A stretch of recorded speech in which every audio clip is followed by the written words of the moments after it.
Masih ingat penyanyi Alam Mbah Dukun yang dulu terkenal, kini lakoni pekerjaan baru. Tahun 2002 silam terkenal dengan lagunya. Namun setelah lagu Mbah Dukun populer, Alam pun perlahan tenggelam dari dunia hiburan. Ternyata Alam kini jadi tukang kebun. Ia sempat menyedot perhatian publik ketika muncul di televisi. Kini Alam sudah jarang muncul di televisi karena sedang melakoni pekerjaan barunya.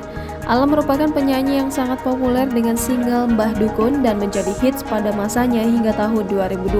Selain single yang melegenda, gaya Alam yang nyentrik dengan suara khas membuat orang mudah mengingat sosoknya. Sayang, popularitas pria 41 tahun itu meredup dan hampir tak terlihat di layar kaca sampai saat ini.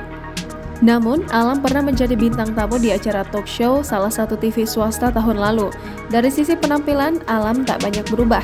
Alam masih setia dengan gaya rambut lurus seperti ketika pertama kali muncul sebagai penyanyi. Saat diwawancarai, Alam mengaku lebih banyak menghabiskan waktu untuk berkebun.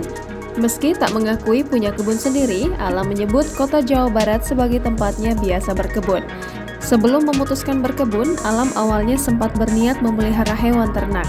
Namun karena bingung memilih hewan yang menguntungkan untuk diternak, akhirnya Alam memutuskan untuk berkebun.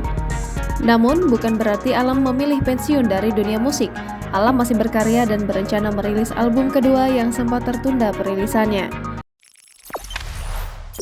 Jangan lupa subscribe, share, komen, dan like ya!